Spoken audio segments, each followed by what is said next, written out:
मैं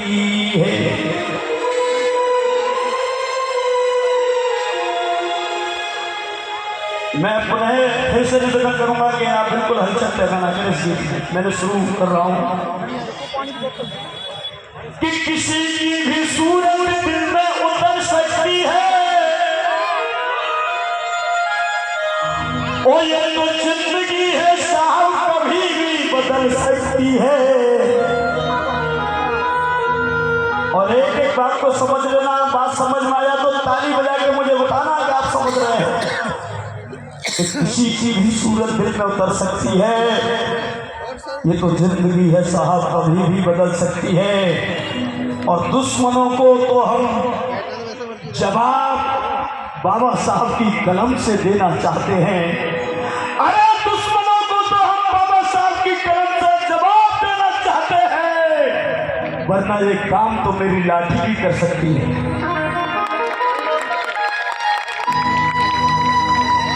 वरना ये काम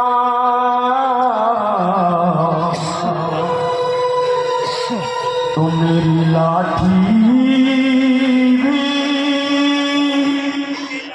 कर सकती है।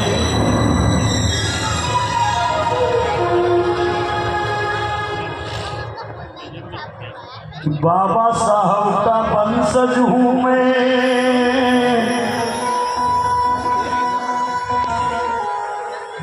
मर नहीं पाऊंगा और मत डरा दुश्मन मुझे, मैं डर नहीं पाऊंगा।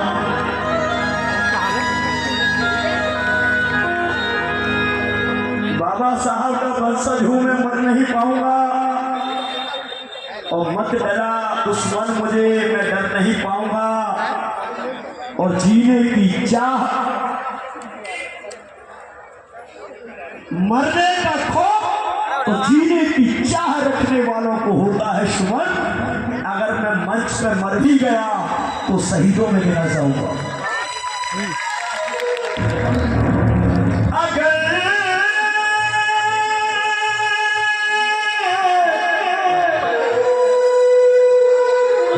प्राण निकल जाएगा,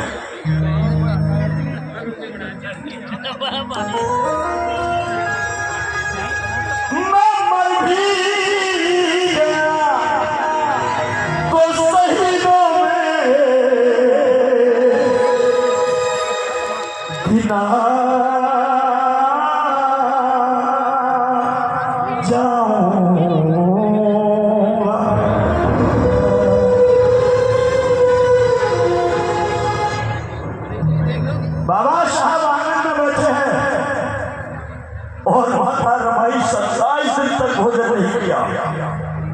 सुनिए माता रमाई का छोटा सा त्याग पढ़ रहा हूं।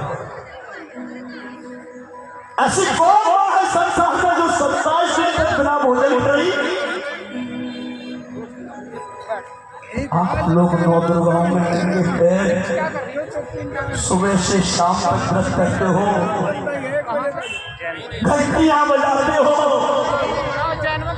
9 दुर्गाओं को याद करते हो, लेकिन खोज के देखो अष्ट माता, कुष्मांडा, चामुंडा, कात्यायनी, दुर्गा, काली, भवानी, ये 9 माता, किसी एक माता का नाम बता जो हमारे दलित बहुजन शोषित समाज के बच्चों के लिए 27 दिन तो क्या 27 घंटे की भूखी रही हो। एक का बता, एक का तो बता। लेकिन तब भी उस माता रमाई के लिए तूने कभी नहीं बोला, कभी नहीं बोला। और जिन्होंने कुछ नहीं किया उनके लिए कहते हो मेरी 9 दिन की मेहमान शारदा बेटी लगी देवी मंदिर में। कहां चली गई बुद्धि? दोनों आंखों से दोनों तरफ से माता रमाई के आंसू बह रहे थे कि सर को बाबा साहब ऐसे शहला रहे थे, पूछ रहे थे हे रामू। बाबा साहब ने कहा मेरी रामू कहा। और माता रमाई ने भी बाबा साहब को कभी अंबेडकर संबोधित नहीं किया। बाबा साहब को माता रमाई ने हमेशा ये कहा कि मेरे साहब। ये कहा मेरे साहब, वो कहते थे मेरे रामू, और ये कहती थी मेरे साहब। माता रमाई का त्याग पढ़ रहा हूँ, विशेष निवेदन फिर करूंगा कि कोई भी भाई बहन मेरा बीच सुन के पैसा दे रहे यहाँ तक मत आना, बीच में मत आना, बीच में कोई खलत नहीं चाहता मैं, कोई डिस्टर्बेंस भी नहीं चाहता मैं, कोई भी आकर कोई संदेश भी मत लाना जब तक मेरा गीत पूरा ना हो जाए, और जगह छोड़ के भी मत जाना, मेरा विशेष निवेदन है, नहीं तो ये गीत मत पढ़वाइए। मेरे हाथ जोड़ के पैर छू के निवेदन है। तो माता रमाई कहने लगी साहब मेरी आंखों से आंसू इसलिए नहीं है कि मैं संसार से जा रही हूं, मेरी आंखों से आंसू इसलिए भी नहीं है कि एक एक करके मेरे रमेश गंगाधर कल्लू और मेरा प्यारा पुत्र राजरत्न चला गया, मेरी आंखों में आंसू इसलिए भी नहीं है कि तुम 1922 में, 1921 में, 1923 में लंदन अमेरिका में 7 दिन के सूखे ब्रेड के टुकड़े खा खा करके इन शोषित बहुजनों के जीवन का कल्याण करने के लिए आपने अपना जीवन दांव पर लगा दिया, इसलिए मेरी आंखों में आंसू है साहब। बाबा साहब ने कहा रानी तू चाहती क्या है? अरे तेरी इच्छा क्या है, तू कहना क्या चाहती है? तब माता रमाई ने कहा कि साहब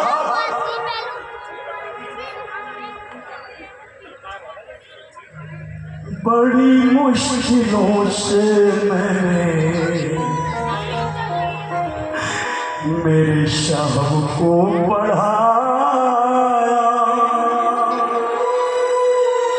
और 4 बच्चों को भी मैंने गंवाया, और फिर भी मेरे लाडलो तू मुझे बुलाया, मेरे लाडलो तू मुझे बुलाया, बड़ी मुश्किलों से मैंने शव को पढ़ाया, बड़ी मुश्किलों से मैंने शव को पढ़ाया, 4 बच्चों को भी मैंने गंवाया, मेरे लाडलो फिर मुझे क्यों बुलाया, मेरी बेटियों फिर मुझे क्यों बुलाया,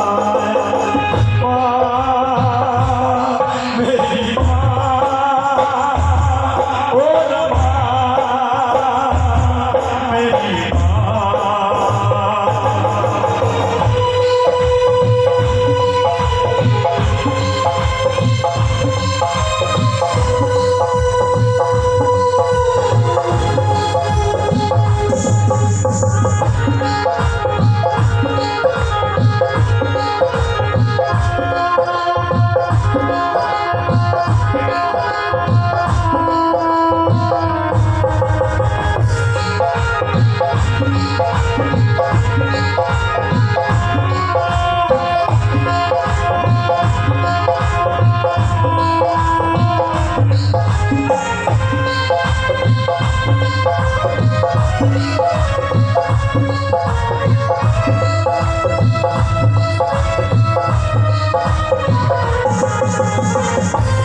सुख और सुकून खोया चैन भी मैं खोई हूँ, और सुकून खोया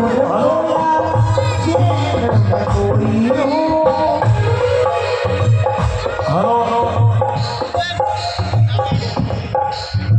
सुख और सुकून खोया चैन भी मैं खोई हूँ, और सुकून खोया चैन मैं खोई हूँ।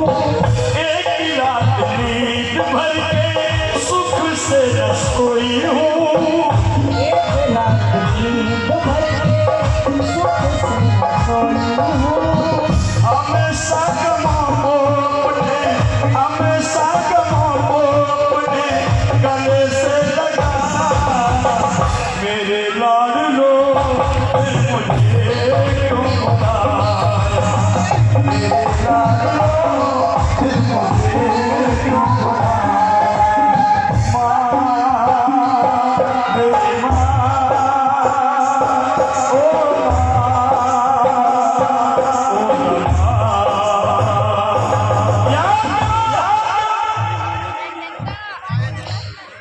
वो जमाना याद करो माता रमाई साहब,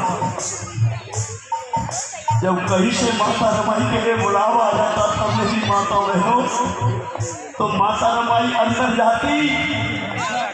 जब आप लोग किसी बर्थडे में फंक्शन में जाते हो तो नए कपड़े पहन के जाते हो कि नहीं जाते हो ना, सभी लोग जाते हैं, लेकिन माता रमाई कहती थी मैं क्या पहन के जाऊँ।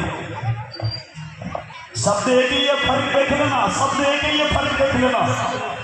मैं यहाँ से वहाँ तक देख रहा हूँ, मेरे बहन मेरे भाई सभी मेरे गीत को बड़ी शिद्दत के साथ सुन रहे हैं और मुझे मजबूर किया गया है बताने बोलता भी नहीं। और इसी पब्लिक में दो बहनें बैठी, मैं उनकी तरफ देखूंगा नहीं वरना सब लोग समझ जाएंगे ये है, वो खुद ही समझ लेगा। वो दो बहनें अपनी बातों में मशहूर हैं और खूब जी भर के हंस रही हैं, उनको यही नहीं पता है। तो मैं उन बहनों के लिए भी जीवन के कल्याण की कामना करता हूँ, लेकिन याद रखना दर्द जब महसूस करोगे तो समझ में आ जाएगा। मैं उनकी तरफ एक नज़र इसलिए नहीं देखूंगा कि फिर आप लोगों की भी नज़र उधर हो जाएगी। बस मैं इशारा कर रहा हूँ मेरी बहनों, मेरा जीवन निकल रहा है पूरा आप लोगों को समझाते समझ लो। 50 साल में पहली बार आया हूँ, आगे आऊँगा या नहीं आऊँगा इसकी कोई गारंटी नहीं है। इससे आज सुन लीजिए, माता रमाई अंदर गई, देखा। सच बताओ एक बैरिस्टर की पत्नी के पास एक धोती के अलावा दूसरी धोती नहीं थी। शहरियों ने बुलाया, माता रमाई अंदर जाकर कहती है क्या पहन के जाऊं। और आज मेरी बहन कहीं बर्थडे में गार्डन में होटल में भोजन करने के लिए जाती है तो माता रमाई कहती थी कि मैं क्या पहन के जाऊं, और आज मेरी बहन कहती है मैं कौन सी पहन के जाऊं।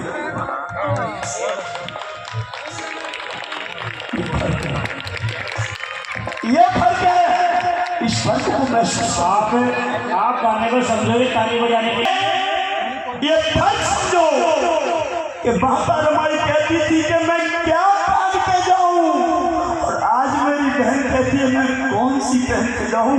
और यही फर्क है उस माँ में और तुम लोगों को। एक बार दादर में बाबा साहब का भाषण चल रहा था। माता रमाई ने इच्छा जाहिर की कि साहब तुम सब जगह लोगों को समझाते हो, मेरी बहनों को समझाते हो, कैसे समझाते हो ये मैंने आज तक नहीं सुना। तो बाबा साहब ने कहा पगली क्यों दिल चिंता करती है, परसों मेरा भाषण है, महिलाओं का सम्मेलन है, आ जाना। माता रमाई ने कह दिया ठीक है सामने जरूर आऊंगी, मेरे पति का भाषण है, प्रोग्राम में मैं जरूर जाऊंगी, मेरा पूरा जीवन निकलेगा, मैंने पति को आज तक नहीं सुना। और उधर बाबा साहब के भी मन में बड़ी इच्छा थी कि आज मेरी पत्नी मुझे सुनने के लिए आएगी, आज मेरी रामू मुझे सुनने के लिए आएगी, और सबसे आगे वाली लाइन में नजर आएगी मेरी रामू। ये बाबा साहब बड़े हंस रहे थे, अंदर ही अंदर बड़े प्रसन्न हो रहे थे। लेकिन माता रमाई ने देखा घर पे कि मेरे साहब का प्रोग्राम शुरू हो गया होगा, मुझे जाना है, मेरे पति ने मुझे बुलाया है, लेकिन मैं क्या पहन के जाऊंगा। छत्रपति साहू जी गायकवाड़ साहब का दिया हुआ एक फेंटा रखा था, बाबा साहब का फेंटा घर पर रखा था, पगड़ी, और माता रमाई की नजर पगड़ी पे पड़ी, वो पगड़ी उठाई और पगड़ी ने पगड़ी लपेट करके बाबा साहब के प्रोग्राम को सुनने के लिए गई। लेकिन पब्लिक में नहीं बैठी, अगर पब्लिक में बैठेगी तो बहनें समझ जाएगी कि ये वकील की बैरिस्टर की पत्नी है, तो पत्नी की ये दशा देख करके, ये भेष देख करके कहीं मेरे पति का अपमान न हो जाए, इसलिए पब्लिक को छोड़ के ऐसी बन के बैठ गई माता रमाई। वहां से बाबा साहब को सुनती रही। बाबा साहब फटी फटी आंखों से देखते रहे। अरे पगड़ी कह रही थी कि मैं आऊंगी आऊंगी। मैंने एक एक बहन बेटियों को देख लिया, कहीं कहीं राहु नजर नहीं आ रही। कहाँ गई मैं जानता हूँ, काम में उलझ गई होगी, बच्चों में उलझ गई होगी। पूरा जीवन उसने काम ही तो किया है। पूरा भाषण खत्म हो गया, प्रोग्राम खत्म हो गया, बाबा साहब का चेहरा उतर गया। और बाबा साहब जब पहुंचे नीचे, फिर देख रहे हैं लाल कतार लगी है, फिर देख रहे हैं कि मेरी रामू कहाँ है। और चले जा रहे फुलझाड़ी के नीचे रामू बैठी गर्दन छिपा के। बाबा साहब पास में पहुंच गए। बाबा साहब ने कहा कि तुम कौन हो? तो रामू नीचे गर्दन करके कहने लगी तुम जाओ, मैं कोई भी हूँ, क्योंकि रो रही थी माँ। बाबा साहब ने कहा तुम कौन हो बताओ तो मुझे। तो माता रमाई ने जैसे ही गर्दन उठाई, बाबा साहब ने कहा ओ पटरी, मैंने तू कहाँ ढूंढी, यहाँ क्यों बैठी, आगे क्यों नहीं आई? तो रामू कहने लगी साहब कहीं आपका अपमान न हो जाए, इसलिए मैं यहाँ छुप करके आपको सुनती रही। और आपके जैसा देवता संसार में कोई दूसरा देवता नहीं पा सकती। आज मैं धन्य हो गई। और बाबा साहब ने अपनी रामू को कलेजे से लगा लिया कि तेरे जैसी पत्नी पा करके मैं संसार का प्रथम भाग्यशाली नागरिक हूँ। मुझसे बड़ा कोई भाग्यशाली आदमी नहीं हो सकता। रामू तू साक्षात मेरे लिए देवी है। ये था पति और पत्नी का प्रेम, ये पति पत्नी का प्रेम। आज छोटी छोटी बातों में बहन बेटियां मेरे भाई आपस में झगड़ा करते तो झगड़े को कोर्ट तक ले जाते हैं। अरे एक बार छोटी सी पुस्तक माता रमाई की पढ़ लीजिए, ये झगड़ा आप लोगों से कोसों दूर हो जाएगा। लेकिन पढ़े देखना पड़ेगा। तब मैंने देखा कि हमेशा कदमों को अपने गले से लगाया, मेरे लाडलो मुझे क्यों भुलाया, मेरे लाडलो मुझे क्यों भुलाया।